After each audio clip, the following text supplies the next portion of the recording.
Om Swastiastu. Perkenalkan, nama saya Madena Hendra Esporia Dharma.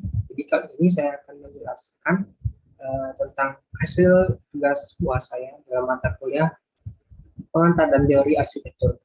Judulnya itu jelajah karya arsitektur. Nah, jadi kali ini saya akan menjelajah karya arsitektur dari seorang arsitek bernama Reva Nusantara, di mana karyanya itu disebut Reva House.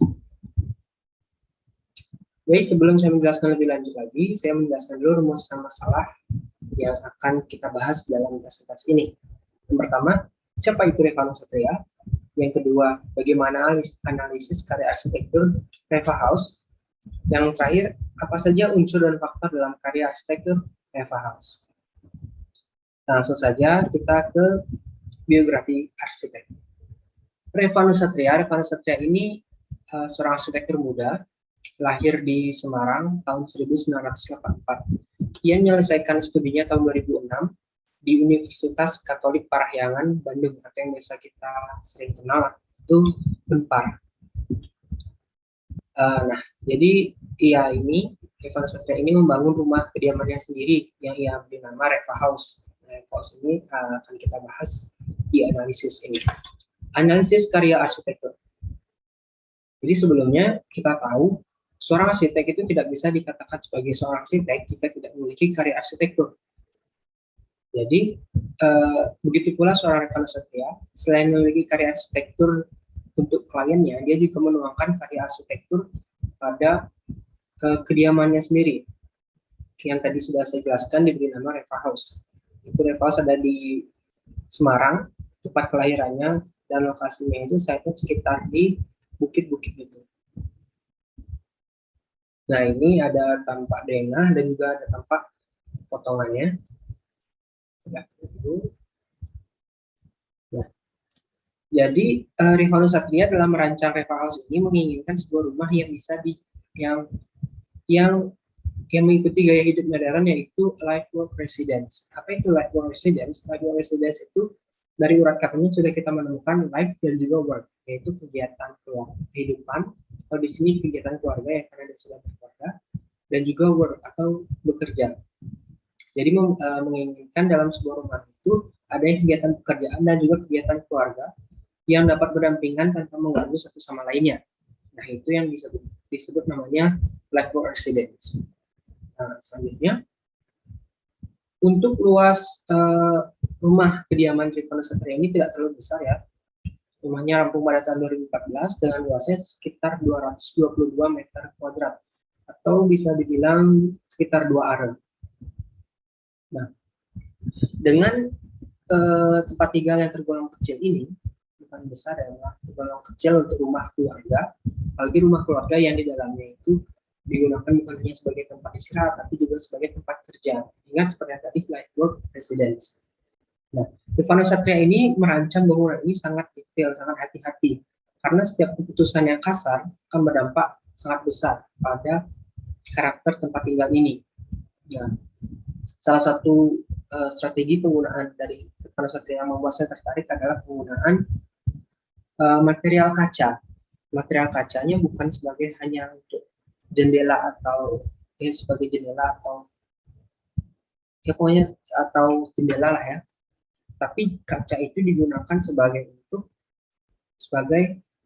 dinding pembatas antara ruang dalam dan juga halaman atau ruangan luar. Bukan menggunakan beton lagi. Memang ada beton di bagian-bagian privasi seperti kamar mandi dan kamar. Namun dominan itu didominasi oleh kaca. Jadi material kaca ini memberikan dampak positif dan negatifnya dulu ya. Dari dampak positifnya, bangunan yang hanya bersekitar 222 meter kuadrat kedua arah ini akan terasa menjadi lebih ringan, lebih luas, lebih asri dan tidak sumpah. Karena mengingat tadi ini adalah life work residence, jadi kegiatan yang ada di dalam rumah itu akan tertolong dengan adanya penggunaan material kaca ini, akan membuat kegiatan itu tidak sumpah di dalamnya. Nah, untuk dampak negatif dari penggunaan kacanya itu saya merasa, saya tahu kaca itu membuat penyerapan panas dari sinar matahari itu lebih cepat, dan untuk penyerapan pada malam hari juga lebih cepat dingin gitu dibandingkan penggunaan beton atau bata. Jadi ya Rekan Satya harus bisa mengakali kelemahan dari bangunan ini. Untuk material lain juga sangat bagus ya pemilihannya. Untuk penggunaan bagian-bagian yang menggunakan beton seperti kamar mandi yang tadi saya bilang, itu menggunakan beton ringan supaya fondasinya itu tidak terlalu terganggu ya, karena sekali lagi ini di atas bukit yang medannya tidak terlalu datar atau lebih berkontur seperti itu.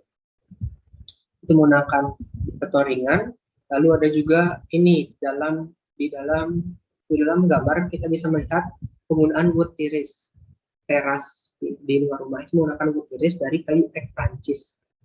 Dan saya yakin kayu ek ini sangat kokoh ya untuk keadaan seperti ini. Selanjutnya, faktor dalam karya arsitektur. Jadi kali ini saya menggunakan faktor pernyataan dari Louis Hellman pada bukunya yang bernama Architecture for Beginners.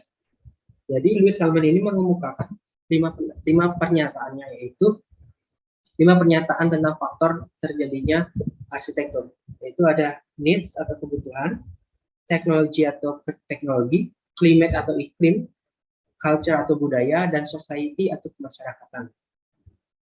Setelah saya menganalisis tadi, saya menemukan kalau Reva House ini memenuhi dari segi needs atau kebutuhan, teknologi atau teknologi, climate atau iklim. Jadi saya menemukan 3 itu dulu, baru 3 itu. Karena untuk culture-nya saya tidak melihat culture atau budaya tradisional di dalamnya, karena bangunan ini terkesan lebih ke modern, bangunan modern. Lalu untuk society, untuk masyarakatan, saya belum terlalu melihat karena kondisi site-nya ini hanya rumahnya sendiri dan ada di perbukitan gitu. Jadi saya kurang tahu keadaan tetangga atau rumah-rumah di sekitarnya. Jadi saya di sini akan menjelaskan 3 saja, yaitu needs, teknologi, dan climate. Jadi untuk needs-nya dulu. Needs itu adalah kebutuhan. Saya sudah menjelaskan tadi sebelumnya. Faktor kebutuhan mendorong terbangunnya rumah ini yang pasti ya kebutuhan akan kediaman ya, itu kan sudah pasti. Namun yang saya jelaskan di sini adalah keinginan seorang pemilik atau rekan setia dalam ingin membuat rumah yang cocok untuk keluarga dan cocok untuk kerjaannya. Jadi terbentuklah bangunan ini atau Reva House ini. Lalu untuk teknologi, untuk bagian teknologi dan iklim ini saya jadikan satu. Kenapa? Tadi saya sudah menjelaskan dampak negatif dari penggunaan kaca, yaitu akan menyerap panas lebih banyak dan melepaskannya juga lebih cepat.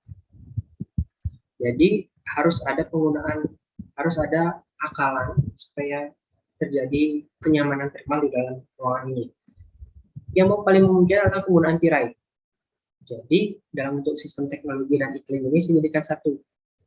Saya sudah melakukan literasi untuk bangunan ini, yaitu di dalamnya ada sistem HVAC. Apa itu sistem HVAC? Jadi sistem HVAC ini adalah sistem yang dirancang secara otomatis khusus untuk rumah ini, yaitu di mana sistem ini akan mendeteksi suhu ruangan suhu yang ada di luar ruangan.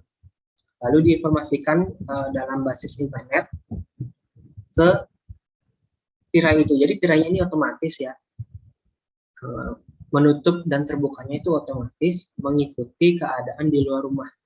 Jika di luar rumah suhunya cenderung tidak memenuhi kenyamanan termal, atau mungkin terlalu panas atau terlalu dingin, maka tirai ini akan tertutup. Itu adalah salah satu terobosan bagus dalam modern house yang mungkin nanti akan digunakan oleh rumah-rumah lainnya.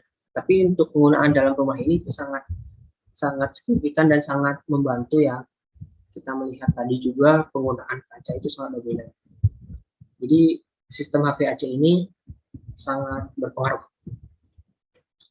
Lalu ada unsur dalam karya arsitektur. Unsur yang saya gunakan ini dari unsur dasar trilogi dasar arsitektur dari Vitruvius, yaitu utilitas, firmitas, dan venustas dari segi fungsi, kekuatan, dan juga estetika.